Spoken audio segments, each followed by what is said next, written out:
Hey, everybody, welcome to the RotoWire Fantasy Baseball Podcast. We got a lot to talk about tonight. We got free agent bidding, we got drops, we have a pending trade deadline, and we have me losing a bid by a very small amount that I wanted to win. No. All coming up next.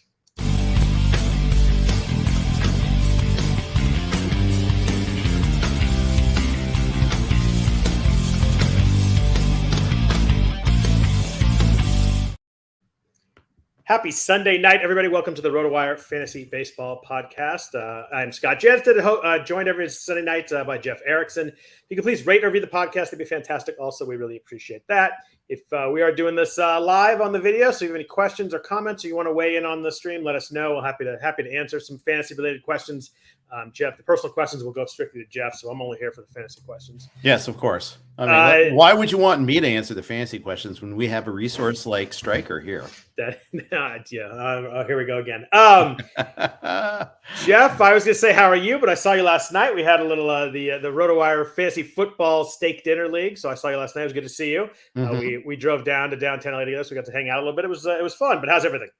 Well, everything's good. We are, it wasn't the greatest day for either of us, apparently, in the baseball world. I lamented about Clay Holmes. That has a potential, it just wasn't merely a disaster today, but I have a feeling that it might have long-term ramifications too, which would be an utter disaster for me. Let's jump in right there, because I had that on the rundown here to talk about it a little bit. Clay Holmes got smoked pretty good today. He got a hit, and then he hit Bobby Witt in the hand, which I was less than pleased about, but it sounds like Bobby Witt's okay. He's a 3-run homer to Sal Perez, who we will talk about shortly. You say worried. Are you worried that Holmes has lost it? Are you worried that Chapman, with 4 scoreless innings this week, might flip that job? What is your concern as a Clay Holmes manager in the main event? A little bit of both. I mean, the fact is he looked horrible today. Yeah. I mean, he did not have any command at all. The Yankees broadcast was talking about, how it was going up and in. They really didn't like that. Obviously you didn't either. And that was just a bomb by Salvador Perez too. I mean, Hicks took one step, turned around and stopped. They didn't even let Holmes finish the inning. So even if there was a rally, would not have gotten the joke of a win. They would have flown in the Tampa Bay official score just to make sure he didn't get the win. But as Isaac astutely suggests in the forum, David Robertson could get traded. It could be a Chapman. Yankees are going to trade for a reliever. We know this, right? I mean, after losing Michael King, we talked about this last week. I'm surprised it hasn't happened yet, to be honest with you. So the weird thing with Holmes is this exact thing happened against your Reds right before the All-Star break. He had this game where he just couldn't throw anything near the strike zone. His pitches moved so much, and I think he just lost his release point. Gave up 4 runs to the Reds, and then since then, 5 straight scoreless outings. I know. A couple of those with 3 strikeouts. It's weird. I just wonder if he's a guy that every once in a while he loses his release point and he can't find it. And obviously, he needs to learn to find that in outings rather than just losing it. But I don't know. I still think it's got to be him for the next save. But yeah, as someone who has seen Chapman be a little bit better this week, the last thing you needed was a huge implosion on Sunday to lose a game. And that was a rough one. If I were you, I'd be worried just kind of the way it works too. But I still think he gets the next one. And that's my most fragile spot on my best team. Right. So, and meanwhile, my other top reliever, Scott Barlow, had a bad weekend too. Did he get the save in the 9th in the game or no? No, Taylor Clark stayed in the game. That's right. I did see Clark. I got nothing and liked it as far as that game goes. Barlow gave up the walk-off on, what was it, Friday, I think? Was that the judge one? I think so. And and it's a mess. It's just a mess right now to just trying to get any sort of saves. I got outbid on all my potential closer types in that league. And I had very little FAAB to begin with there. So just, keep that in mind. But I was never going to win Salvador Perez, but I also didn't win Pete Fairbanks. I didn't win. I'm trying to think of who the other options were to go pick. We won Lou Trevino. So yeah, Taylor Clark, I guess we could have bid on too, but I didn't want to. Did you guys go for Luis Garcia in San Diego after the save this afternoon? We did go for Luis Garcia, and in fact, I got him in many, many leagues, none of them being the main event. Okay. The funny thing is, in my I think it was my online, I won Luis Garcia for 6. Someone else bid 23 on the other Luis Garcia, and I'm very curious if that was in intentional going for the infielder, or they messed up the name because there's 3 Luis Garcias. I'll never know, but I was wondering if that was a misclick or they actually wanted the infielder. It's hard to tell because the infielder obviously plays too. He's good. Yeah, he's a actually good player. Pretty good. Yeah, he's a good player. But so yeah, it's interesting. We have trade deadline coming Tuesday. Obviously, the big move so far was the Reds trading Luis Castillo. How did you feel about that as a Reds fan? I'm not a big prospect guy, but it seems like the consensus on that was they did pretty well. So yes, I'm upset that they put themselves in this position where it made absolute sense to trade Garcia. They cornered themselves into like having to trade him to trade Castillo. But I am pleased with the trade itself. I think they did well as far as I know. And again, this isn't based on my own. I don't do my own research. I let James Anderson do it for me. And like looking at his rankings, his descriptions, and what I have read here and there about the prospects. Yeah, I'm excited. And I don't care that we have two more shortstops to a pretty good position in the minors because shortstops can play anywhere. Yeah. Never, you get the best possible players, period. And their prospects, I mean, we have no idea, but obviously it seems like they got good names, guys that were ranked pretty high. Do you think the A's return on Frankie Montas is similar? They both have a year and change of control. Montas did have the shoulder issue earlier this month. He's pitched like 8 innings pretty well since then. How comparable do you think Castillo and Montas are? I think Montas is maybe a half step back behind Castillo. I think Castillo is the best on the market because of the recency of Montas's injury. Yeah, I think that the timing on that for the A's is just really bad. Yeah. I also, he's been playing his wares in a much better pitcher's ballpark than Castillo has over recently too. And I think, seeing Castillo pitch in Seattle should be really good. Yeah. I mean, of course, first one he's going to is facing the Yankees, but his first start. But that's right. And Montas was significantly better last year. Mm-hmm. I think Castillo's been better this year, and the ballpark thing is a huge change. I mean, that's pitching in Oakland, Cincinnati is not quite as far away as you can get. Now that Castillo's going to Seattle is pretty close, but it's pretty far away. Yeah, it is. But so it's interesting. We'll have some moves here coming up. It seems like the big moves. I don't know if who knows if a Juan Soto deal gets done. We got Frankie Montas, but I think it's all going to be all the smaller moves that are really going to affect us fantasy wise. I mean, Juan Soto getting traded. You're not taking him in that lineup. It doesn't affect anything. Same with Montas, but it's these closers, it's these middle relievers, guys that get moved, guys that come out of their roles. Maybe someone gets traded for, like Seattle trades for Castillo. Who knows who comes out of the rotation? Could it be George Kirby? Could it be someone else? Maybe Kirby the bullpen. It's just those secondary things are going to affect a lot of our fantasy lineups. Yeah, they are. And that's always the fun thing. It's like, I was talking about this with Jeff Zimmerman on Thursday. We paid so much attention to where the new players are going and all that, but we also need to pay attention to the opportunities created in the wake of these trades. Sure. Yeah, I was looking at bids tonight, I was like, well, this really works if they trade Ian Happ, if they trade Wilson Contreras, if they trade Jesus Aguilar, like a lot of the names that are out there, who gets who hits third and suddenly gets all the ABs, or it's pretty darn important when someone leaves. Yep. From the Reds' perspective, Jake Fraley should have a lot more value going forward. Just got activated. I think he's going to be someone who's going to get a little bit more playing time in a good ballpark. And I've always thought he's got a semblance of skill. I think I rostered him in the main event to begin with and then had to drop him when he got hurt. Added him back in that same league. Little pop, little speed. Now going to a significantly better ballpark is a pretty nice change. Yeah. No, hope he can stay healthy for 2 months. That would be nice. Yeah, that would be good. I mean, last year with the Mariners, he did have 10 steals and 9 home runs in half a season. So, the batting average wasn't good, but speed power combo guys are hard to find, and going to Cincinnati is really nice. Do you have a feeling on if Soto gets traded, where he goes? Where he goes, I don't have a feeling on. I mean, I can read everybody else's tweets, but it seems like San Diego gets mentioned the most. We're seeing in the forum here that Uncle Ted suggests it's going to be Texas. That's one I hadn't heard a whole lot about, but I don't know. We'll see. Anything can happen. Ken Rosenthal had a top 5 most likeliest, and Texas was 5th. Okay. St. Louis, I know, has the prospects. Yeah. I mean, anybody that's not like our Reds and our A's to be throwing their hat in the ring right now. Yeah. It's got to be that level of bad before you shouldn't try. I mean, if you got any chance to win this year, you should do it. Do you think it happens? Do you think he gets moved? I felt stronger earlier that he would, but too. this is also one that is going to almost necessarily go down to the wire also. Yeah. If you look at like past trade deadlines, it's always the last day when all the trades finally get teams like these GMs need a deadline like we do when we're writing our articles. Right. I mean, I was a little surprised the Castillo one happened. I guess they were trying to just get him for his next start. I know Montas starts Tuesday, so that doesn't really impact that. But yeah, it always just we get nothing, and then like 15 minutes left, you get a bunch of moves. I saw a couple of GMs and other people think it's gonna be a pretty wild trade deadline. I hope so. As a baseball fan, those days are always fun when it's pretty wild. So. Even if it hurts me, I'm still and it could very well hurt me in terms of closers. Yeah. I've got Robertson in one main, I've got Barlow and Holmes in the other, as we discussed. They could easily all be affected. I don't think Barlow gets dealt, but you never know.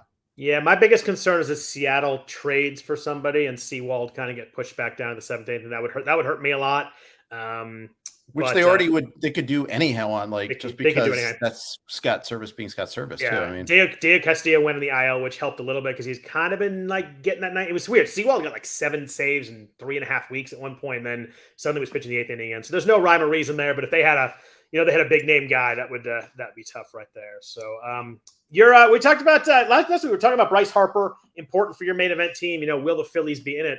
Good week for the Phillies week. They won 5 games in a row, moved into the third wild card slot now. So they are definitely very much in the mix. You got to think that Harper is a full go to try and get back at the moment. Yeah, absolutely, and that's huge. And Dombrowski, he's going to make moves to try to contend. They're a weirdly strange, dangerous team in the playoffs if they get there. When you can go Nola and Zach Wheeler as your 1-2, like 2 of the 6 or 7 best pitchers in the National League right now. That's pretty huge in a playoff series. Or you get that 1-game playoff to be tough. You get a short series, they're tough. I don't know if they can. I don't know if they're quite deep enough to compete with some of the big boys, but when you can throw 2 aces out there, it's pretty valuable. Yep. Yeah, that's right. By the way, just to circle back to Soto real quick, this is a question that Josh asked, and I want to answer it real quick. Why would the Rangers trade those stud pitchers like Kumar Rocker and Jack Leiter when they aren't even positioned to win this year? It's a good question. But they spent on Seager, they spent on Semien, they spent on John Gray. This is a team that has designs on winning not just this year, but before. I mean, it's not just this year with Soto. You get 2 more years with Soto. Yep. So generational players only come around generationally, and you don't get that many opportunities to go and get them. So if you feel like you have the package to get them and that's going to make you a better team, and then you do it. Yeah, and you hope he enjoys it and likes it. Maybe you get an extension before he becomes a free agent too. So there's a lot of reasons to do it. He's 23, like you said, 2 more years. There's a lot of reasons. It's not a rental type guy. So there's a lot of different teams that could be in the mix. But someone earlier mentioned Boston, and I was like, oh, Boston's kind of out of it. But you're right, man. It's 2 more years. It's you slot him in Fenway Park for a couple of years, it'd be huge. So it opens it up to a lot of teams. Yeah, I doubt Boston does it just because of their sloth otherwise recently. Yeah. But yeah, well, they did sign Story. I mean, it wasn't complete sloth, but I mean, yeah, they need pitching a lot. Same with St. Louis. That's another drawback for St. Louis going after us because St. Louis needs pitching. We talked about this earlier. They don't even have an obvious who's your ace. Yep. They don't have an ace. I assume Wainwright throws a 1-game playoff, but yeah. Is it 2 out of 3 now? Is it 1 game? Is it 2 out of 3 in the first round now? That's what it is. Well, remember the top 2 teams get a bye, so I think it's 3 out of 5 now, and I got to double check on the structure. But do those two teams just chill for a week then? Yeah, I'll keep talking and we'll look it up and we'll figure it out there. I should know this, but I don't. I just know the top 2 seeds get a bye. I do know that. Yeah, I know the top 2 seeds get a bye. There's no more 1-game playoffs. There's nothing like that.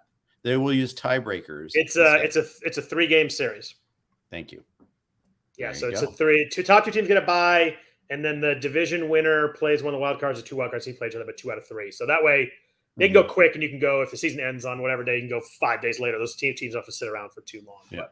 But let's jump into week 18. It's a big number. I can't believe we're flying through. We got 2 months left in the season. I'm gonna miss the season for sure. Big week this week. We got 3 teams with 8 games. We have the Padres, the Rockies, and the Mets with 8. So if you have Padres, Rockies, and Mets, make sure you get them in. If you can pick people up still, I'd pick up some guys there. You have 12 other teams with 7 games. Our lowly A's, you don't pick anybody up there anyway, but they have only 5 games. So if you rely on I guess if you have Sean Murphy, you're probably playing him anyway. But you have a Seth Brown, Chad Pinder, those types. probably a good week to either pick someone else up or bench those guys. Or say if you perhaps picked up Lou Trevino as your option number 17 among 18 or something like that. That's all you can afford. That implies he's on the A's on Tuesday, Jeff. Well, I as much as I love our A's, I have a hard time imagining someone saying, "Let me trade for that guy." I can't fathom it, but I tend to get surprised by teams all the time. But I can't fathom it either. And they don't play till Tuesday night, so you'll know to put him in your lineup or not if he gets if he gets dealt to somebody and he's the sixth inning guy. At least you just sit him and drop him. But they don't play till Tuesday, and then over the weekend they only have 2 games against the Giants. So it's they have a weird. It's the interleague the way the numbers work. 2-game series, so. It should never be a 2-game series on the weekend. Dodgers and Angels did that right before the break, and I thought it was just an all-star game thing. But yeah, the A's and Giants are off on Friday, believe it or not. Oh, so terrible. I think the Cubs and White Sox had a series like that too. Now that I think about it. Some good offensive schedules before we jump into FAAB here. The Padres is a really good week this week. They have 5 against Colorado. You love that always, but they do have 3 against LA. They had Gonsolin, Andrew Heaney, and Tyler Anderson. So they do miss Kershaw and Arias, but still good pitchers there. But anytime you get 5 against Colorado, even if you're in San Diego, that's a good setup there. I really like Milwaukee this week. They're one of the few teams that did not have 7 that I really like. They are 3 at Pittsburgh and 3 home against Cincinnati. That is a prime week to use some players. I think the Brewers are kind of a sneaky team this week, score a lot of runs. Yeah, I get that. I feel like the Brewers play the Pirates like every other week. It seems that way. Yeah, next year that won't happen, but because of the more balanced schedule that we're going to have, that the number of divisional games are going to get cut down. Josh Johnson asked in the chat, is there a player to be picked up in the next 35 minutes that might be impacted by trade moves this week? I would pick, I don't know how big your league is, but I would pick up Felix Bautista in Baltimore. If they trade Jorge Lopez, I think Felix Bautista not only slots in there, would be really good slotting in there too. I like it. Yeah. Although he gave one up today, I think, he did. to Drury. Yeah, it was only 1 run though. Right? Who gets Brendan Drury out? Nobody. They going to trade him? I mean, we talked about it last week. They have to. They have to try. Peak of the freaking value, right? Never going to be higher. Yeah, never. The Rangers have a good schedule this week too. We're talking about them and Juan Soto earlier. They have 7 games at home, 3 against Baltimore, 4 against the White Sox. They do get Dylan Cease in that second series, but lines up really nicely with them for 7 home games. The Astros probably not a pick up there, but they have 3 against Boston, 4 against Cleveland. 9 lines up well. And the White Sox, probably one of the better schedules. They're 3 against Kansas City, 4 at Texas. There's a lot of really good streamer plays this week. A lot of guys you pick up playing a daily league. A lot of guys you can pick up for series here. There's like 3 or 4 double headers too. There's gonna be a lot of action in daily leagues for sure. Yeah, and then the trade deadline on a day when there's going to be 16 games because there's that doubleheader. That's the day of the doubleheader between the Rockies and the Padres. That's the only day game that day, by the way. But it's weird to have the trade deadline right before like a complete full slate of games.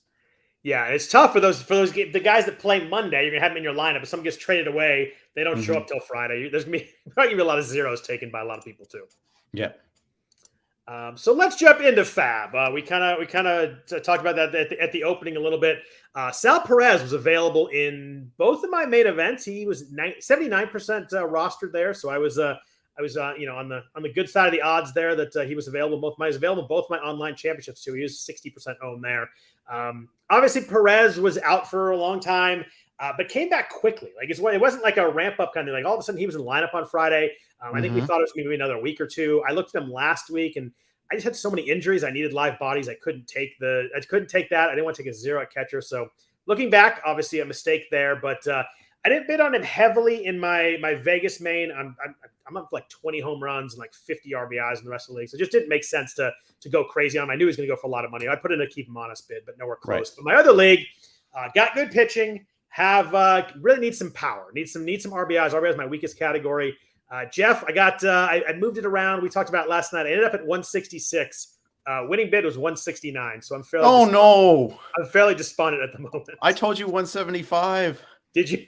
I remember you were in that range. I had 266 left, and I had a couple other bids, and I figured if I win them, I leave myself with about $80. So I kind of played it that way.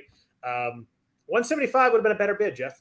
It would have been. I mean, he was available in both my mains, but I didn't have that sort of coin. In fact, how much did he go for there? I'm curious.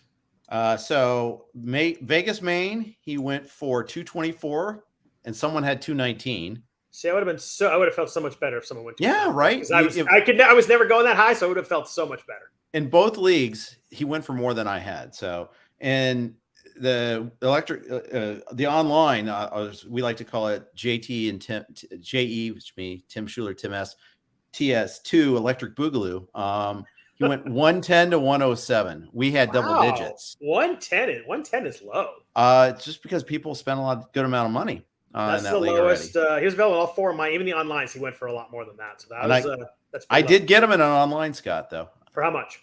213. I originally was at 175. I bumped it up to 213. 175 would have sufficed.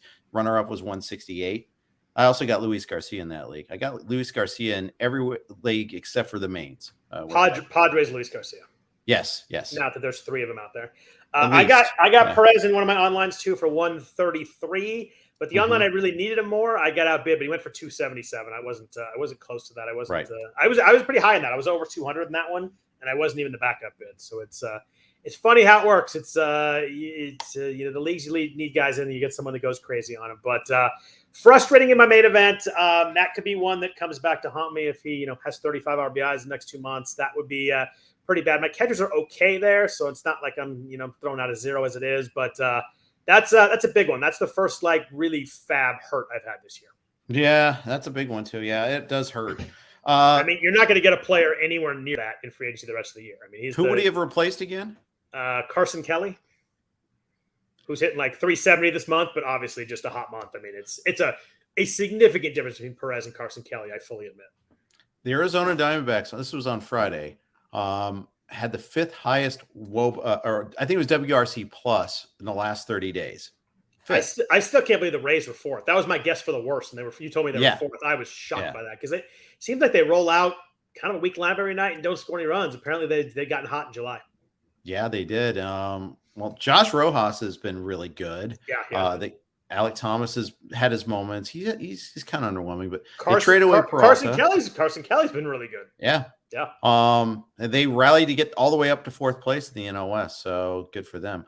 But the thing is, they're interesting. So I think Kelly, you'll be fine with Kelly. At least it wasn't like you had a total zero there. In one of my leagues, he might not be a total zero, but Perez would have replaced Yan Gomes, which Gomes's profile, I presume, is going to improve in about 2 days. But we'll see what happens with the Cubs. That's the thing. I'm getting impatient. I want these trades to happen now. It's so weird. They've had 3 different moments where it's Willson Contreras last at bat at Wrigley, and then today it was last game everybody's hugging him after the game in San Francisco, and it seems like a foregone conclusion, but we know things don't always work out exactly like that. But right.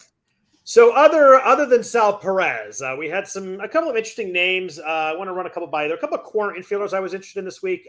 Both Lewin Diaz in Miami. Looking at him, it's an interesting minor league profile. He played a half season last year in the minors and a half season this year in the minors, and combined for 39 home runs in that amount of time. Hit about 250.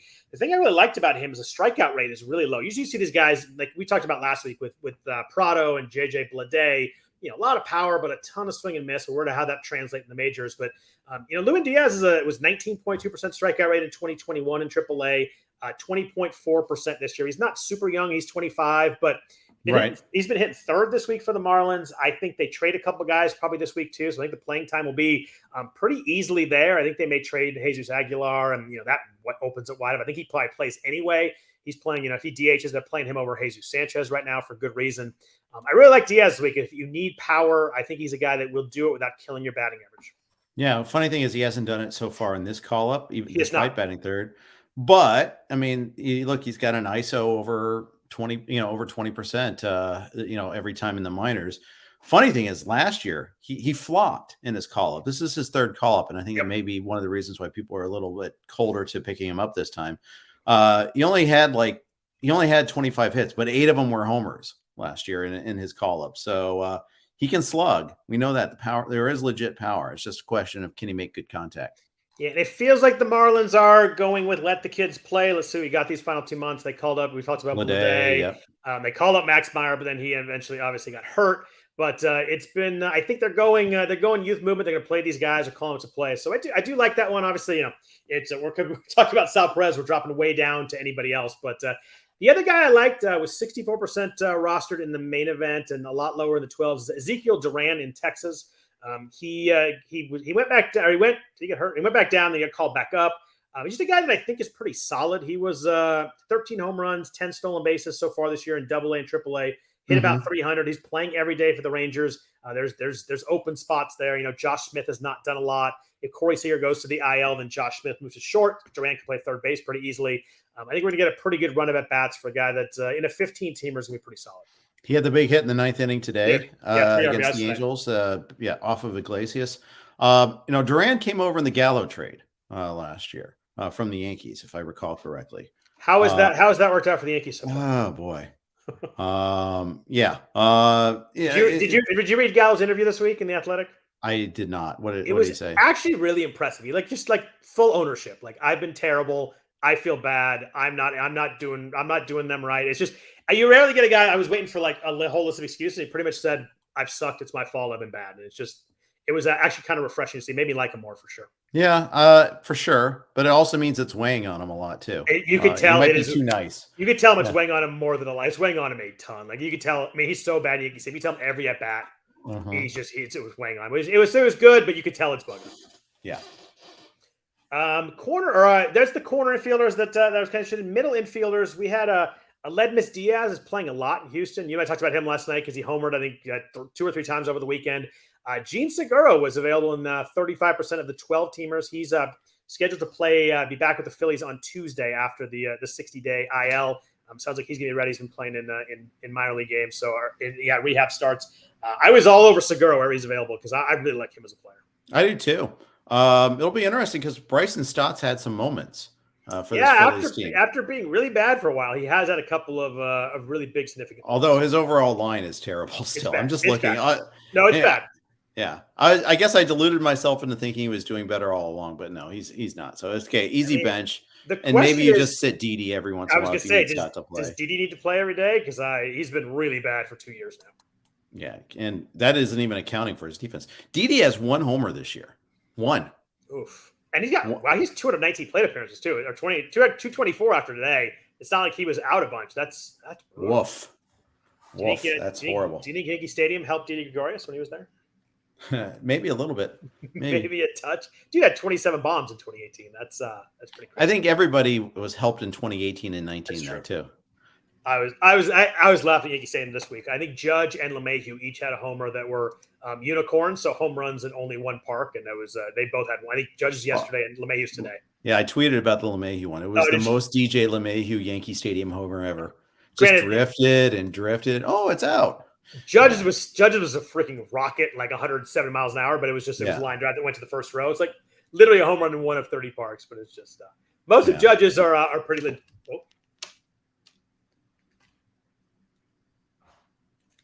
Both the Judges were pretty legit for sure. Sorry, lost headphones there for a second. Yeah. So, Judge is on a Bonds pace right now. And every time someone tweets out the pace, he homers again and the pace goes up. It's an insane season right now. Do you think he's the MVP right now? Yeah, I don't know. Every time Ohtani pitches, his odds get lower. I got to look and see what the latest odds are. Judge became the favorite on Wednesday this week for the first time. Yeah, well, he was for the favorite almost all season long, and then Ohtani just went through this crazy stretch. Because I remember at one point you could get Ohtani 5-1. Oh wow! And this was when I had Chris Welsh on the show, and he and Bogman were talking about it. These are sick odds. You better jump on Ohtani while you can. The thing is, the Angels are just so bad. They were the answer to that question, by the way, for people who aren't dialed in, didn't see that on Twitter. The last 30 days, they have far and away the worst WOBA, WRC plus, striking out 64 as a team or something like that. Yeah. They as a team, they're striking out 30% of the time. I mean, that's a really high rate for a guy who strikes out a lot. And their whole team is for a whole month. That's nuts. It is. It's really awful. My other favorite stat for July was today, the last day of July. Josh Winkowski was the first Boston Red Sox starting pitcher to get a win the entire month. Yeah. It would have been like only the third time ever or something that a team went a whole month and he got a win. But it was it was a crazy bad month for the Red Sox. So what about outfielders in FAAB this week? I really like Jake McCarthy in Arizona. Playing. Tell me more about him, because I put him lower in my list that Shu and I were talking about. Tell me more about him. I like the fact that he runs. He's a little bit of pop. He was 5 home runs, 11 stolen bases in AAA this year. But batting average guy, he only has been under 260 once in the minor leagues. So I like that it comes with a pretty decent floor there. He struck out a lot in his major league stint. So he came up last year, struck out 30% of the time, 28% of the time this year in the majors. But he was 13% in the minors. He was in low 20s last year. So I think that maybe he adjusts second time through, but I think mostly playing time. Now that Peralta's been traded, I think McCarthy's going to play every day. I just like anyone that has a little bit of speed and a little bit of power. I think it's a nice combo there. Yeah, and he hasn't done a ton yet, but I think that if he sells in the lineup, had 2 hits today. I do like that as a guy. I'm looking for in a 15-teamer. I'm really looking for playing time more than anything. Yeah, absolutely. I get that there. And the thing is, you're going to unearth these possibilities, these playing time opportunities for players on bad teams, and that makes sense. Yeah, and guys like that, they fall in playing time. Another guy is someone in the chat asked if they should pick up Sal Perez off waivers. The answer to that is yes. If you missed earlier in the show, I would pick him up. If you're in a league and you just pick guys up, I would do it right now. I'd leave the podcast, go pick him up, and then come back. Other outfielders, the same kind of thing. Opportunity is Kyle Isbell in Kansas City. Andrew Benintendi got traded to the Yankees. He's playing a lot. Edward Olivares is on the IL at the moment. Any other outfielders you like? Did you like Isbell? I heard some talk about Nelson Velasquez in Chicago. Ian Happ gets traded. He gets a lot of playing time. There was Jake McCarthy. There's Trace Thompson in LA. Cal Mitchell got called back up by the Pirates. Any of those outfielders you guys were aggressive about? I was mostly into McCarthy and Lewin Diaz, but who would you guys were looking at? I mentioned Fraley. That's another one too. I like that one too. Yeah. Let me tell you who we are bidding on, because it's easier to say that and try to scroll down to find the guy I actually added, because we got a bid on everybody this week. But Paul DeYoung was a guy I was paying attention to. I know not an outfielder, but just you're looking for a guy that's homered the last 2 days. He's back. Cardinals could use him a little bit. That was a possibility.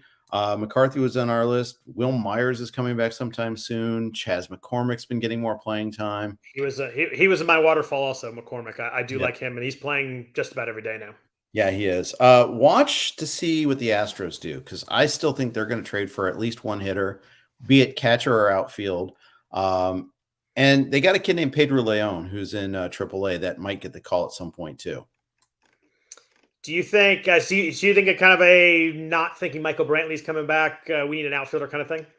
Maybe, yeah. And who can we play Michael Brantley every day in the outfield? Is the other thing. I mean, it's interesting you say that. I look at the bottom half of their lineup, and the top 6 is obviously fantastic. But then you go McCormick, Myers, and Maldonado, and the bench is Corey Lee, Aledmus Diaz, who's been good, Dubon, and JJ Matevich, who I always mess up his name, but sure. They could use, their top 6 is so good that makes up for it. But yeah, they could use probably one more outfield bat, especially if Brantley is if the injury lingers long term here.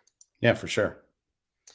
Someone in the chat asked about Luis Rengifo. Jeff, you and I were talking about him last night. I'm gonna let you get that one. How do you feel about him the rest of the way here? He's hitting third, right? Hitting third. He's hitting for some average. He's and he can run. That's the thing. I like he's second and short eligible. He's not a dude. He can play a little bit. Finding a guy that gets you maybe 5 homers and 7 or 8 stolen bases the rest of the way, I'd take that. Yeah, that's probably the peak of his value. But yeah, he's got a chance to do that. And hitting third, he's probably going to fall into runs and RBIs. Even though the lineup is bad, they're not scoring a lot of runs. At least he hits often. He's there. He's in the middle. Taylor Ward is maybe he can get it back going. Otani's obviously awesome. And maybe Trout comes back, although I think we're a ways away from that. Although he might be swinging later this week. Yeah, let's talk Trout for a second, because we didn't really talk since the news came out about that. It was actually like this rare back problem, and he's going to come back sometime this year. It went from having a cortisone shot and I guess we'll put him on the IL. Okay, he'll be out the minimum. Okay, well, actually, it takes 2 weeks for this cortisone shot to take effect. Oh, actually, he's got this rare back problem, and he'll play at some point this year. Yeah, that's almost a cut in some leagues. It's so hard. The news today was he's beginning, quote, rotational exercises on Wednesday. Yes, on Wednesday. I wouldn't mind some of those. And clear to be, could we start swinging a bat soon thereafter was the quote. Like, yeah, I don't know what the hell that means. And once he does, like how long we're talking about, but more than anything, when we talked about with Bryce Harper and the Phillies, like the Phillies are in the mix. Like they're not going to rush Bryce Harper back, but as soon as he's ready, he's in the lineup, he's playing every day. Mm-hmm. I mean, the Angels are 24 games out. They're 16 games out of 500. Their season is over. Like there is no way in hell they're pushing him back. I mean, look at last year. He had the calf injury. And once they were out of it, he just kind of shut it down. Like, I think if they were in the mix, he probably would have come back last year. And it's like, what am I doing this for? I'm not going to risk it, make it worse long term. Let's get ready for next year. I'd just be worried about that. I'd be worried about the operation shutdown on September 1st because there's no point in bringing him back. Yeah, I agree. 100% agree. I mean, every single thing in Anaheim right now is negative. I mean, the whole we'll not hang up on you when you call to ask a trade for Ohtani. I mean, he kind of snuck up on us that he's got one more year after this. It's. Do you think there's any way they move him this week? I don't. I didn't until I heard okay, it's credible. At least they're going to listen, but I think it's going to take a long time to put a value on this. But and unlike Soto, he's older, and he's got 1 year. You're only getting 1 year out of him, a year and 2 months. So, it's I'll call it a fairly unique skill set, though. I think it is. What could we do with him? I don't know. Is there a team that can't use Shohei Ohtani? Probably not. I don't think they move him, and I definitely don't think they move him. I saw some rumors of the Dodgers. I can't imagine they deal him in the city like that. Yeah. Someone asked about David Peralta in Tampa Bay. I'm not a fan of that for him. I don't love people hitting in that ballpark, and I just think they platooned him a bunch. I'm probably not in on Peralta. Someone I liked over the years. I think he just probably platoons a little bit too much the way that Tampa plays. So I'm probably not really in on David Peralta in Tampa. Yeah, it's funny because I'm in an AL only league in Tout Wars, right? And I was sitting fourth. Oh, that's Luis Castillo then. Yeah, but I was sitting fourth in FAAB, so I knew I wasn't going to get him, even though he'd be a perfect fit for my team. But I maxed out my bid just in case.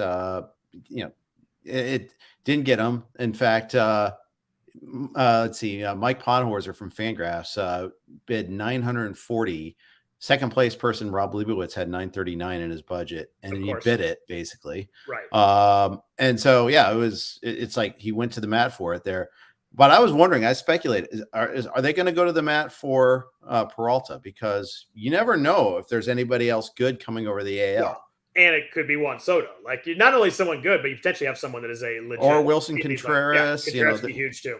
But Rob did go to the mat for Peralta. So now I'm sitting second in FAAB behind Joe Sheehan. So I need two good players. Yeah. I need two good players to come over, and I'm going to get one of them. But you'll get two good players. I mean, who knows how good, but you'll get two. I guess they have to move NLA. You'll get two players that are definitely. There's no guarantee of that. There's 1 year where the person that had the hammer had to spend it on Travis Snyder.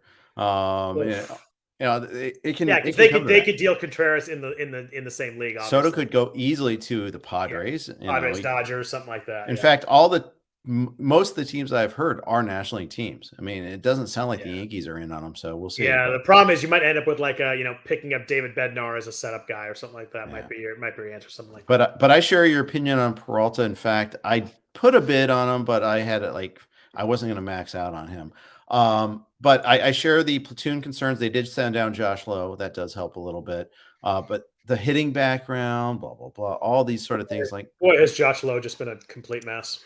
Yeah. Although this weekend he had 2 stolen bases, I think. And, just like last time, right before he got called down, he did a little something to show us this talent.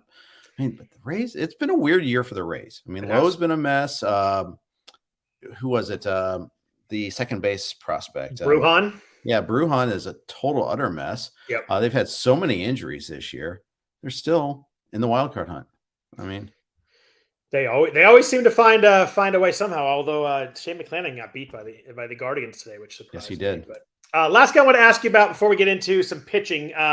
The wonder that was James Outman today. I don't want to call him Josh Outman because Josh Outman and I have had personal issues. That's right. I forgot about that. Josh Outman, my least favorite player in baseball history. But one of the least apt named pitchers of all time. Yes, very true. And you hope that James Outman is also least apt. You don't want him to be an Outman either. Now that he's an offensive player, but debut today for the Dodgers. Homered, had a double, had a single, it was a triple side of the cycle. That was a cool clip. I guess his fiance was filming from the seats behind home, and they kind of linked it together with the actual broadcast. It was a pretty cool little clip. But he was not available in NFBC leagues because he just got called today. They had to be on the roster before this morning. But someone that has been very good in AAA or AA and AAA for the Dodgers, especially good in AA. He was 16 home runs, seven stolen bases there, hit 300. The average was rough in AAA, hit 225. I looked at his strikeouts, and I'm like, I don't think like friends and family. You go pick him up there. That's a daily league we play on Yahoo. But strikeout rates are all like above 25% of the minors. I think he's going to struggle his first time through. Oh, 100%. It's a good story that he made the majors. I'm happy for him and his fiance. 7th round pick in 2018. You always want to see a guy like that get to the show, and then have a great debut. That's even cooler. He got the debut in Coors Field, did it in the service of Tony Gonsolin, so that was good. And he got a Coors Field W, which people were complaining about Gonsolin today, man. I'll take that line in Coors Field. Oh my God, yeah. I mean, just see what happened to Kershaw yesterday. I mean, you get one bad inning, he gives up 5 hits in a row, and boom, now he does not get the win, he gets the loss, gets bad outing, can happen really quickly there. Yeah, 3 runs, some strikeouts, and a win. I'm happy to get the heck out of there, Gonsolin, on that one. Absolutely. But good for him. And I haven't looked to pick him up anywhere where I could. Me either. I don't view him as a prospect. I view him as a good story filling in. But you know what?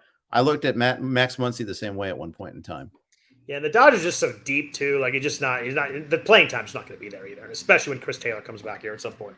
Yep, that's right. Before we get to some pitching fab notes, a note from our sponsors at the Blue Wire Network. Thank you for indulging us there. Jeff, the starting pitcher market was meager as always, but there were a couple of names. Domingo Germán was very readily available in 12-teamers. You and I talked about him last week because I picked him up in the main event. He was very available in 12-teamers. He has a 2-start week this week. How do you feel about Domingo Germán moving forward here? He pitched pretty well this week. I think it was against the Mets. Yeah, I thought he just didn't go very long. He threw 4 against the Mets. Yeah, struck out 7. Which I like to see that. I feel like he's ramping it up, and right now they actually, with Severino out, they need him. You and I talked about Severino earlier today. We were kind of just chatting. I ended up dropping him. I read like 4 different reports, and 3 of them pretty much said September 1st is the best case scenario, and I couldn't do it at that point. It was a very tough drop in a 15-teamer. I need pitching, but it's just hard to hold a guy for a month for the thought that maybe he makes 3 starts. Maybe the first couple aren't that long. Maybe the last one's not that long if they're already in the playoffs. It was hard to see him making a kind of a bulk amount of starts that were valuable fantasy-wise. And a drop is not forever. You can always pick him back up. It's true. Someone else will probably get him before I do, but I just felt like I was holding on for maybe 1 or 2 starts that were fantasy viable that I could use. So sure, tough there. Did you guys look at any Bailey Falter in Philadelphia? We did. Pitched really well this week. As I looked at him, I became more interested. I looked at his minor league numbers. Minor league numbers were really good this year. He's only 35 innings, but 30% strikeout rate, walk rate under 3%, 1.5 ERA. He was really good in the minors last year, too, in 2021. But that was only 30 innings, so I went back. There's no 2020. It's kind of hard to get a real feel for him. He struggled last year when he got called up ERA-wise. The whip was decent. But I kind of like what I saw. He pitched really well this week, and I think he has a good matchup this week. The Nats, yeah. So that definitely pumped up my interest in the fact that he has a good matchup again this week. Well, I was reading about the legends of the Falter, and 10 home runs in 39 innings this year. So that's the thing that scares me. Okay. But yes, he was in our list of bids. Yeah, as I looked, I could see a glint of upside there. Seeing what he did in the minor leagues with punching the guys out. He had a 15% swing strike rate in his 35 minor league innings. So I got a little more interested there. Any Jansen junk bidding for you guys? It's a terrible pitching name, but he pitched really well in his first start for the Angels. Yeah, he's not a big strikeout guy, but got a lot of strikeouts in his first start. I did get him in AL Tout Wars for cheap. It would be really weird if he Junk threw 98 miles an hour or something like that, but he doesn't. He throws about 92, 93. Yeah, 1993. So yeah, it would be. Yeah, It would but be that nice doesn't make him a junk baller, but it's like, yeah. Yeah, I was kind of. The Angels are tough too because they have this 6-man rotation. You never get a 2-start week, so it's hard. You don't get the strikeout And they're bump bad. there. Yeah, and they're bad. So you're talking about wins are tough. The strikeouts, he's not a big strikeout guy. He was down my list, but I did not end up getting him. What about Matt Manning? I saw some interest there. The Tigers are calling up. Obviously a former huge project, the 9th overall pick in 2016. Had some injury issues. Back again for another try, and he's at Minnesota at home Tampa this week. Did you guys go on any Matt Manning this week? we did not. I did not either, by the way. I worry about the walks, and I worry about how he looked last year in the majors. I just not sure it's all there yet. And this year, yeah. Happy to be proven wrong. I think I have him in a score sheet league where it's like, yeah, if I get anything from him, that'd be great. Turn some sort of value into him. Yeah, I mean, shoulder inflammation, biceps tendonitis. Maybe that was what's contributing to his poor numbers. Although not this year. I guess he pitched okay this year. But he made like two short starts. But last year through 85 innings, 5.8, so many walks. I mean, it was the 14% walk rate or something like that. Or no, I guess 9% walk rate, but the strikeout rate was really low. 1.5 whip. He scares me too much on another bad team, so it's hard to get wins. I don't love this, and I don't love the at Minnesota. The Tampa Bay is nice, but he scares me a lot. I would think that it would be like you're a rebuilding team in a keeper league. That's a fine to take a stab at him there. But I mean, before he had some injuries, he had some really good years in the minors and was obviously a huge prospect. And he's now 24. Anybody else starting wise? Did you guys think about going back in on Yusei Kikuchi off the IL? He had a good start. I looked at it and then I moved on. I think I ended up getting him in one of my leagues. That means it's going to work. Okay. Oh yeah, I doubt if you saw my pitching numbers in that league, you'd know it's not going to work. A guy who has been good, looked good in his first start back. I'm giving him a trial run here, but I'm not in for the long term. I think he faces at Tampa Bay this week, so I do like that start. I think Tampa Bay's not a team that I'm avoiding, although now that you told me their WRC plus is way better than I thought it was, but still not a start I'm avoiding. So I think I'm going to throw him for that one with the thought that he pitches well. I'll think about the 2 starts the week after. Looked at, was Spencer Watkins available in any of your leagues? I think he was taken in both my main events because I did look at him. He's pitched pretty darn well. His ERA is around 4, just gets no strikeouts. Yeah, at Texas, home against Pittsburgh this week. So that is nice. That's the theory. Anytime you get a Pittsburgh start, you got to like that. Yep. We'll see what happens with Baltimore before the trade deadline. They could be they're theoretically in the playoff hunt. Not even theoretically, they are in the playoff hunt. Spencer Watkins' last 5 starts, earned runs 3, 1, 1, 1, and 0. Yeah, not bad. That's pretty darn good. Better than I thought it was. It just every time I look at him, I see the 14% strikeout rate, and I kind of just shy away there. Yeah, well, it's like a guy that's done well in golf, but on the strength of his putting, you just blow him off when that happens. Or list with white receivers. I mean, it's the same thing. Like Wes Welker, he'll never do it. He'll never repeat that. Didn't work very well last year. No, did not. Cooper Kupp was pretty solid. Yes. Deebo Samuel, by the way, signed a big deal there. I love to see that. Yeah, I'm pretty happy about that. I was. He needs to get on the field, get some chemistry going with Trey. So let's jump into relievers on FAAB. But first, a note from our sponsors at Caesars. The weather is heating up, and so are the promotions at Caesars Sportsbook. Today, anyone who is at least 21 years old in a licensed Caesars Sportsbook state can create a new account and redeem the Caesars Sportsbook promo code of ROTO15. That's ROTO15. The promo code gives new users a risk-free first bet up to $1,500. Visit Caesars.com/sportsbooks or download the Caesars Sportsbook app today. And don't forget to use promo code ROTO15 when signing up. So, Jeff, I think the Tuesday deadline is going to be where we know what relievers we want to pick up next week. But this week, Peter Fairbanks had a couple saves in Tampa. That means he probably won't get any for 6 weeks, the way that Tampa works. But we had that. We had Luis Garcia getting the save today in San Diego. I think there's a quote after the game like, he looked good today. He looked the part. He'll get the next one is kind of how they're going. Taylor Rogers gave up runs in 8 of 11 outings, really was struggling. So they're giving him a break from the role. It sounds like they want him to regain that role. But I don't know. They probably got a lot of guys, but it seems like Luis Garcia is the guy for immediately right now.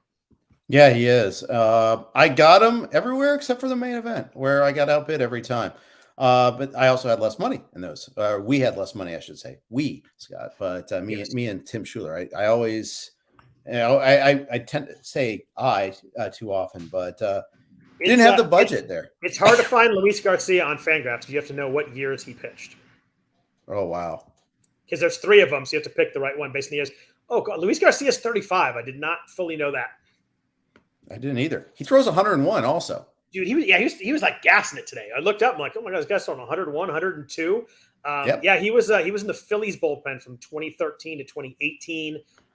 Some decent years in there, some really rough years in there too. Then Texas, then St. Louis, and this year so far, 3.23 ERA with a pretty good strikeout rate. He's got a 20% strikeout rate. He feels like a stopgap right now kind of guy, but you never know with closers. Guys can run with that a little bit. Yeah, they can. I got them in both on lines and I think in yogurt also.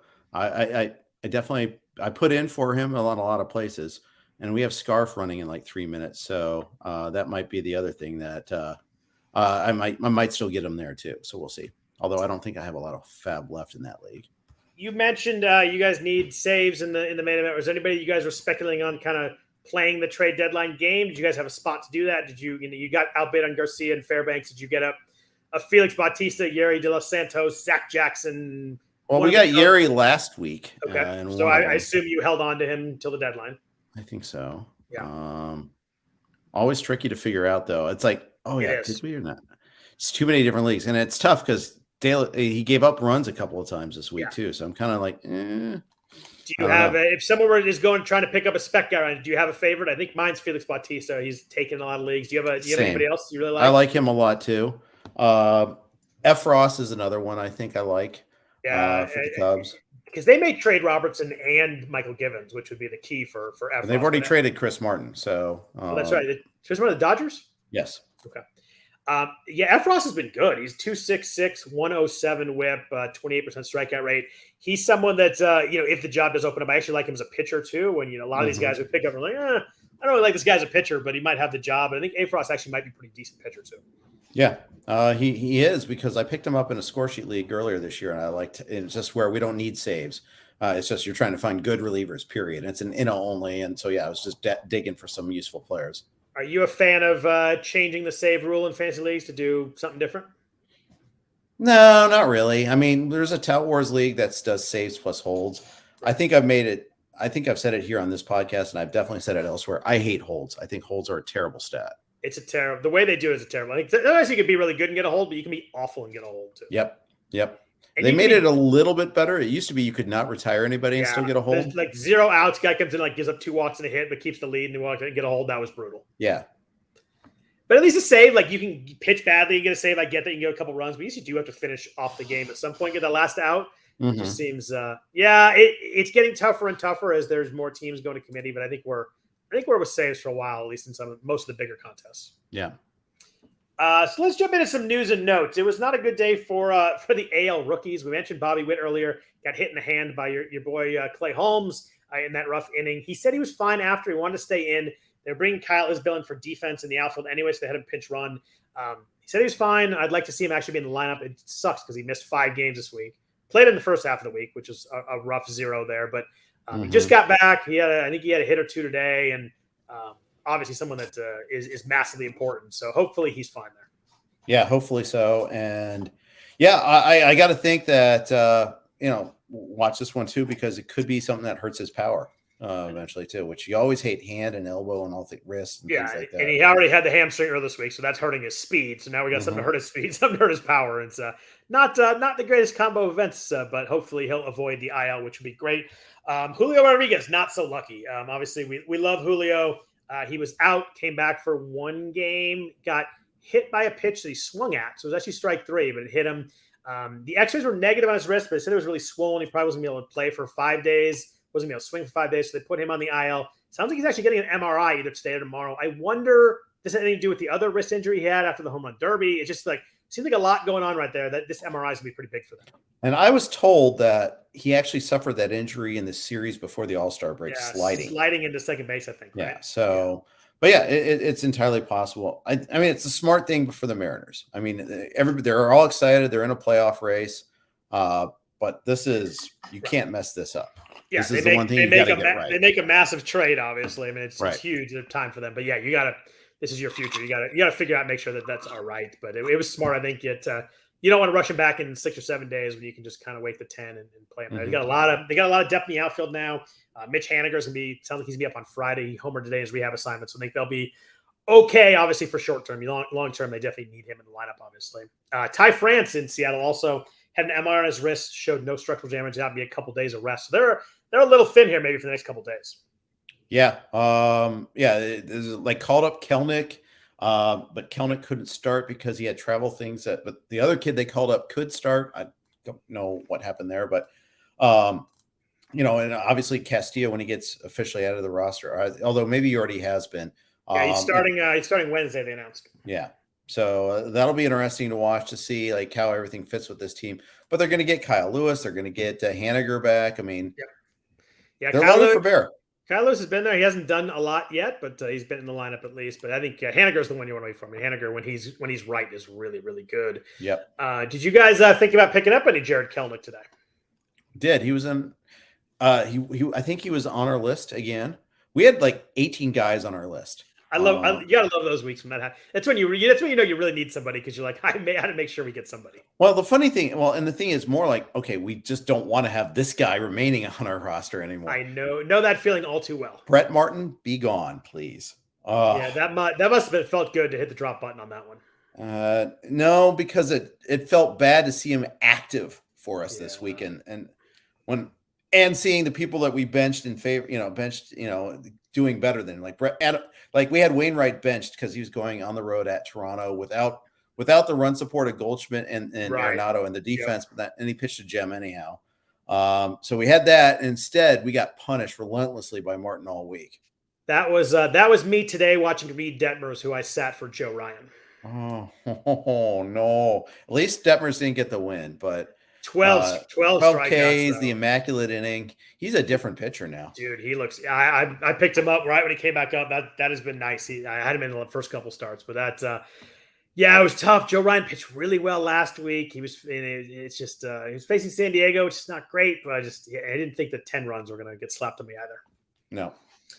Corey Seager mentioned a little bit earlier, missed the weekend with a leg contusion. Didn't sound serious on Thursday, and like, he's going to miss Friday and then be back. And now there was a quote that said he might. The IL is a possibility here, so that's one you definitely want to check out. The Rangers play on.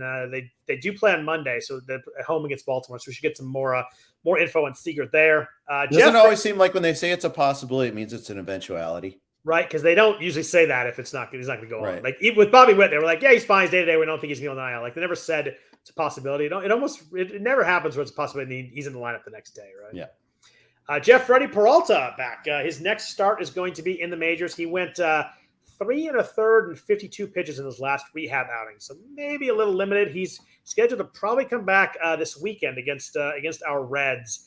If you are a Freddie Peralta manager, you held him this time, you picked him up. Are you starting him this week in that start? Yeah, I am.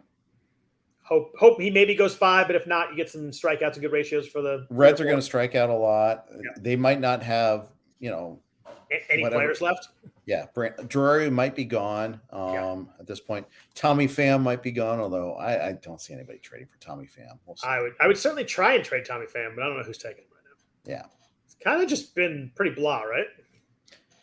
Yeah, I think so. I mean, he's had his moments here and there. Actually, I need to know what his actual line is because he's hitting 240 with 11 home runs and 7 steals. Yeah, so had his moments, but pretty blah. But kind of blah. Yeah, I have him in one league, and I kind of put him out there every week. But every week, I'm like, oh, that's pretty uninspiring. Yeah. Chris Bryant left early again today with that left foot soreness. He feels like a prime operation shutdown here at some point.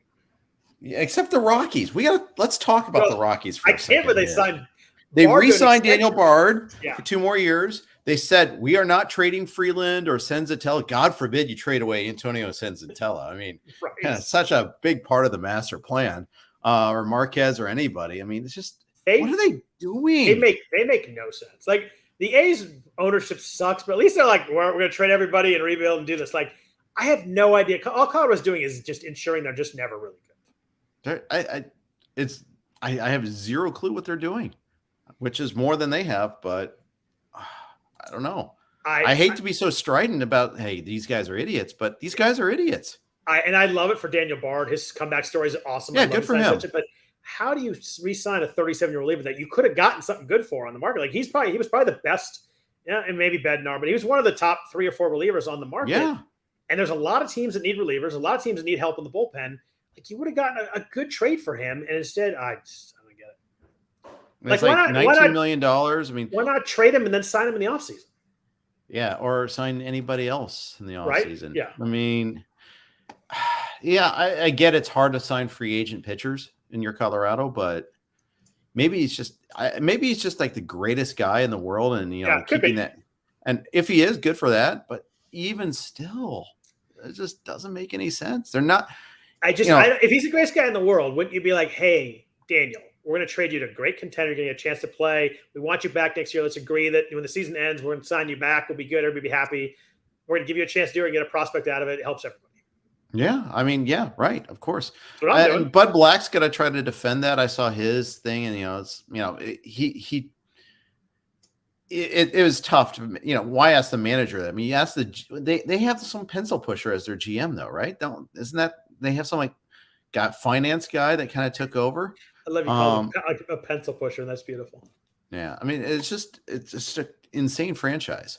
And Chris Bryant deal, they got somebody, but it seemed like a weird deal. They do. Yeah, and he hasn't had a homer in Coors Field yet, right? I don't think so. I mean, he only has 4, and they're all in that same weekend, right? Yeah. Someone in the chat asked about Ryan Yarbrough in Tampa the rest of the season. I am a recovering Ryan Yarbrough fantasy manager. I used to really like him. The strikeout rate is so low right now. I mean, his whip's 1.4, his ERA is over 5. I can't do it. As a spot starter, if you get a right matchup, pitching in the AL East, you're going to find so many spots. He's going against Boston or New York or Toronto. It's just so hard to find spots to use him. I can't do it unless it's just a streamer spot starter that you like that week. Yeah, 100%. I'm a former Yarborough guy too. Yeah, Chris Bryant, by the way, slugging 639 on the road. 639. Okay. Only 5 homers to go with that, but at home, 381. Oh. He's got a higher OBP than he does slug at home. It's a good OBP. He's hitting 330, but he's slugging 381. Think about that. How hard is that to do? It is. I mean, he's hit 306 on the year. It's just come with nothing. I mean, 5 home runs playing for the Rockies is impossible. Empty. His hard hit rate's under 30%. It's not quite Tony Kemp territory, but it's not great.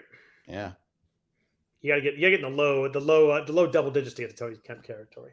Yes, you do. That's your weekly Tony Kemp dig. I love Tony's such a good guy, but he just can't hit. I'm sorry. He had a good week this week, and our friend Ryan Roof, who we talked about in the offseason, always points out and does well. And I point out the overall numbers; they're still not good. But yeah.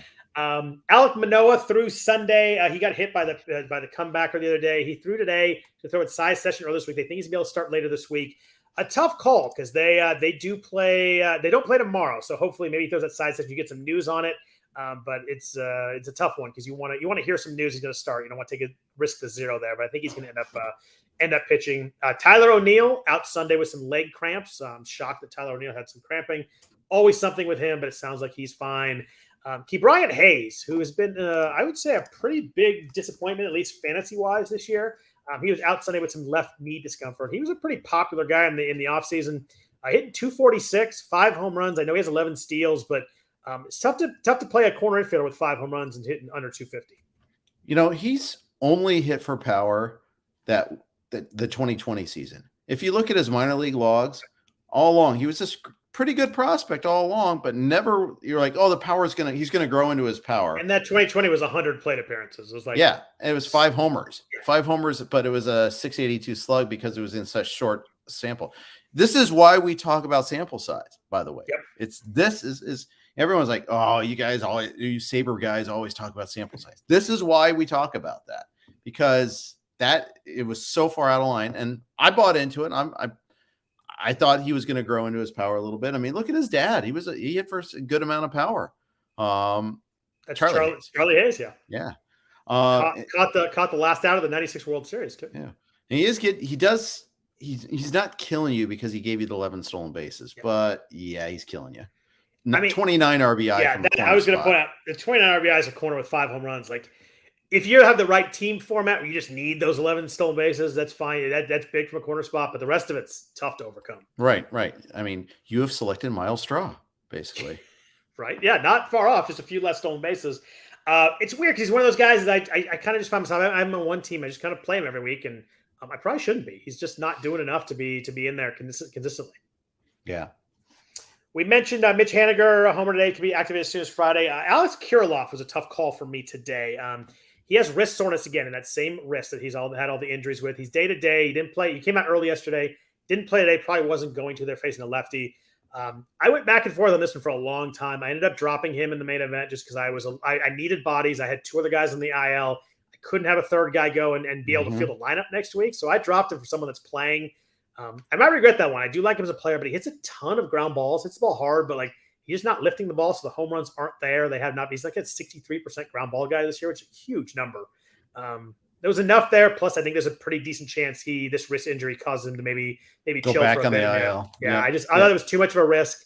I really wish it was a Friday and I could have waited a couple days to see what happens, but I didn't have that choice, and I ended up dropping him. I do like him as a player and a prospect and a hitter, but there was enough there that I had to pull the trigger.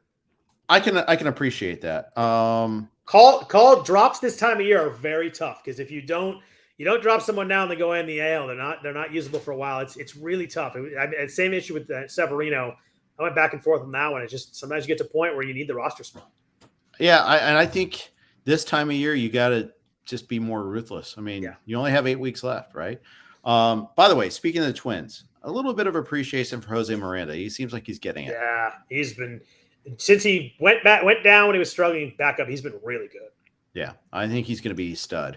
Yeah, and Miguel Sano went back on the IL after 2 days or whatever it was. So the playing time is wide ass open for Miranda. Right? Yep.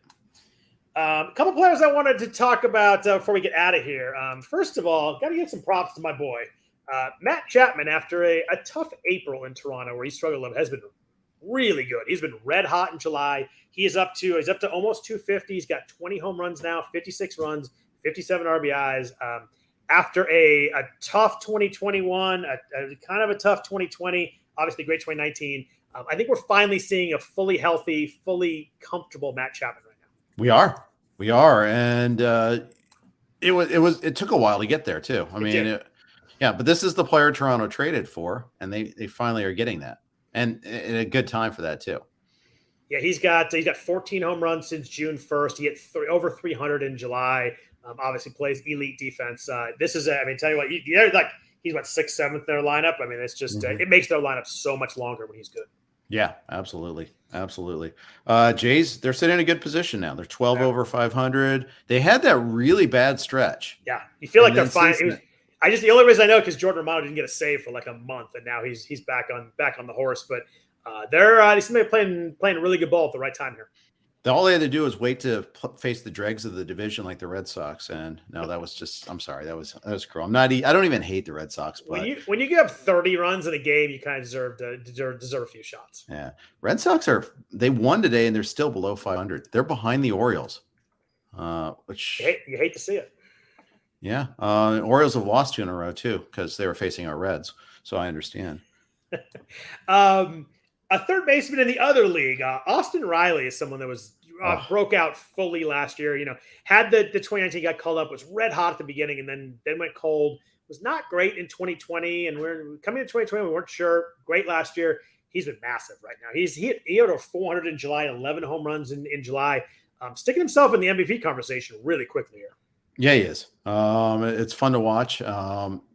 Really strong, and. The NL, I feel like it's a little bit more open.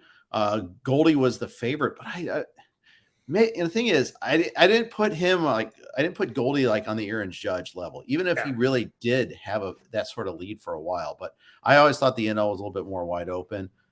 It's so funny that Riley wasn't going to make the All-Star team until the very end. It's just Dylan Cease still didn't make the All-Star team. It's a trailing indicator, that's for sure. Yeah, no doubt. The fact that Cease didn't make it is still fairly absurd. It is. I don't really care about All-Star game and who gets. I don't either anyway. But it's probably Goldie still right now. But Austin Riley's coming pretty quickly. Maybe I'm trying to go. Maybe Machado's in there if San Diego gets hot. Mookie, Trey Turner maybe too. Trey Turner has been really good since the Dodgers traded for him. I saw a stat that he's been with them a full season now as of today, and the stats are crazy. He's just so solid and so good. Yeah, and I think team context matters a little bit. It's like the X factor here. I was going to say, we talk about Ohtani and Judge. Like, how much do you weigh that in? Yeah, I think it's like if you got a 50-50 call, you go with the team. Like, how valuable can he really be? Yeah. They're one game out of the wild card right now, which I'm a little surprised at because they get the feast on the NL Central. I mean, you've got 3 teams that are actively not trying. You're talking about like the Cardinals right now, yeah. Yeah. As far as the AL version goes, I get that. I think it's going to be interesting to see how that happens. Like Cardinals, they really have to get on the stick. I mean, I think goalie might get hurt a little bit by one. All it takes is one voter to switch, and him not going to Toronto, that might be held against him. That's true too. He's been really good, but I think you're right. I think that one's pretty wide open. And Austin Riley's coming fast. Last guy I want to talk about. We'll finish with your Reds here. I don't know if you got a chance to watch the game at all today, but Nick Lodolo pitched well again. Oh, I watched it. Yeah. I picked him up a couple weeks ago, or probably about a month and a half ago in the main event. So I've been watching him closely. Had a couple of hiccups. You could tell he loses a little bit sometimes when he gets a little bit of walk issues. But these last 2 starts, I don't want to call it. It looks like you got a Chris Sale slider, but like you watch him pitch, and he's got that nasty lefty fastball slider. You can't tell which one's coming. These last 2 starts against Miami and today against Baltimore, the guy looks really, really legit. Worked in the 7th inning for the first time today. I liked seeing that. Unfortunately, he can't relieve himself, and I don't use that as a play on words. It's like holding an against Ohtani that he's not also a GM in addition to being a pitcher and a batter. Right? It's unfortunate, but as soon as he came out, I knew the head runner was scoring, and I knew they were blowing the lead. But I liked the end of the 6th inning. I think he had a couple of guys on. He went 3-2 on Ramon Urias and threw a fastball that was just a nasty pitch and froze him. I love to see him, stepping up in that big moment, getting a chance to finish 6. Working out of a jam. Yeah. Yep, absolutely. Love seeing it. It was fun. He's one of those guys that. There aren't a lot of pitchers, but when he pitches, I tend to turn that game on. I find myself whenever he takes them out, I tend to flip over there. He's just really fun to watch. It's like a weird, he kind of looks a little bit like Randy Johnson, a little bit like Chris Sale, the way he throws. I'm not comparing those guys, performance-wise at all, but he kind of has that, the whippy left-handed fastball slider thing that's fun to watch. Yeah, the command's going to get better and better. I know he lost it against the Cardinals a couple of starts ago, but I think you're going to have those starts. You're going to have a couple where he just walks guys and they get a hit at the wrong time. But it's hard to find guys that can go out there and punch out 8 or 9 guys in the start. I mean, that's really big for if you pick him up in a league. Those are massive Ks. Yeah, absolutely. And the thing is, he's given up more hits than innings pitched, which you look at him, you don't think like his stuff's so good. How's he giving up that many hits? But first of all, defense is a part of giving up hits. Yeah. So small sample, I think that'll change too. I think he'll figure out pitch mix. He'll figure some stuff out. I think it's. I think the future is really looking good there. You guys got a really good one there. Yep, I think he's got a better career than Hunter Green. Someone in the chat asked before we get out of here, would you drop Yoan Moncada or Kyle Lewis? Man, I would drop Yoan Moncada as fast as you can. He just as empty as it gets. Hitting 205 home runs, 0 steals. Doesn't run anymore. The power's kind of gone. Hard hit rate's low. Striking out more, 26%. I see nothing in Moncada's profile right now that I want to put in the lineup. I'd agree. I mean, he's been on that in a 12er. He's been like picked up and dropped and picked up and dropped. One of those guys. Yeah. He's one of those guys you just pick up for certain weeks. Yeah, he's a streamer. And I used to be a big Moncada guy, so I've come around on that one. I think in a 12-teamer, Kyle Lewis is pretty. If you want to drop him, that's fine. I do like Kyle Lewis, but I think that there's gonna be some playing time issues. I think they're gonna not play him every day either. They're trying to ease him back. I've noticed he's sitting like kind of 1 out of every 3 games. But right. And when Haniger comes back, you got Kelnick there, and when Julio comes back, I think it's gonna be a problem with playing time. So in a 12-teamer, I'm fine dropping Kyle Lewis too. In a 15er, I'd probably hold on to him and kind of see how that plays out here for a week or 2. For sure. Anything else on your mind, Jeff? Before we jump out of here. Nick Castellanos, Paul Popovich just tweeted at us. No homers, but some signs of life lately. Had a decent week this past week. I think it was 12 for 30, but so kind of maybe sort of coming around. Weird year. I don't understand how he's not hitting for power this year. He's just not hitting the ball hard. It's wild because even those Detroit years, he was a great hard hit guy, always was. He's at 34%. His barrel rate's at 6.8%. It's just not Nick Castellanos. It's very strange. Strikeout rates not quite to the 2020 range where he struggled with the Reds, but up from last year. He's got 8 home runs and 4 steals. Like it's rough, and you can't take him out. You draft him so high, he's going to get hot. He had 4 hits today. Alec Boehm had 4 hits today too. He's up to 300, by the way. He's having a good year. He's quietly. He doesn't. Month, doesn't I should say. Not a ton of like roto stats. He's not going to hit 40 home runs, but you give me a corner infielder who's hitting 300. I know he only has 7 home runs, which does hurt, but 48 runs, 40 RBIs, so he's helping you a little bit there. Hard hit rate's going up. Yeah, I do. I like him. I have him in both my main events. I'm just kind of playing him right now. He's hit third today too, which I really like. Obviously, he won't when Harper comes back, but he starts to move in the middle of that lineup. It's really nice. Trade deadline rapid fire for you. Ready? Do it. Frankie Montas ends up in Los Angeles Dodgers, not Angels. Okay. Juan Soto ends up in Washington. Still Washington. Okay. Wilson Contreras. Ooh, that's a good one. What do you think? I don't have a real good one Houston. off the top of my head. Houston is the correct answer. That's a good call. Tyler Mahle, does he get traded? I think so. They have to, right? Why wouldn't they? Yeah. Tyler Mahle to New York, by the way. Yeah. Give me one shocking one player that is going to surprise people that's going to get dealt.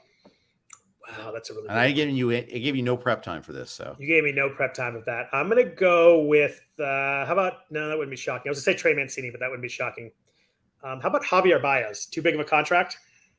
Possibly, but you never know. So you could get things can happen. With like we'll take on X amount of this contract or something like that. I think it's going to be a guy like that that's signed but on a bad team. Maybe someone will eat part of the contract. Do you have a surprise one? My surprise one is that the San Diego Padres are going to get shut out for the second time in a row. Poor Padres fans. No. I mean, they're the leading candidate for everybody. They are. And then someone always steps in and makes a bigger offer or have something happen. Yeah. Do you think the Giants trade Carlos Rodon? It was weird seeing they kept on focusing on the hugs in the dugout in tonight's start. They really But did. that was just a good outing hug. It's better than him kicking bats at people, though. Yeah, apparently. Yeah. So I'm told. I felt bad. That was clearly an accident. I know. He apologized in like 0.2 seconds, too. Like, he felt horrible. Tough week for Estrada. He got that earlier in the week, and then he got beamed and went on the concussion IL later this weekend. Yeah, it was not a good week for him. Yeah, I think the Giants are the surprise sellers at the deadline. Okay. I don't know if Rodon gets dealt because he's so good, and that's a good contract, really. If I were the Giants, I'd sell everybody right now and then go big in free agency and kind of restock that way. Get some prospects now and sign a big free agent because I think they got a great farm system already too. Yeah, they got the money to do it. They're not in the mix this year. They're just bad. It's just if I were them, I'd go full sale right now. All right, I can get that. I get that. So. All right. We got spam in the chat. It means it's time to go. That is the perfect time to get that out of here. Appreciate everybody listening, watching, whatever you may do. If you listen to the audio podcast or watch us live, appreciate that. You want to follow Jeff on Twitter. He's at Jeff _Erickson. I am at Scott Jenstad. Jenstad is JENSTAD. Have any questions there? We'll be talking baseball on there, I'm sure. So anyway, hope everybody has a really good week. Hope the trade deadline is fun. We'll be back at it next week. I'm sure we'll have a lot of stuff to talk about. A lot of stuff in FAAB to talk about with all the trades. So everybody have a good week. Take care. We'll talk to you next week.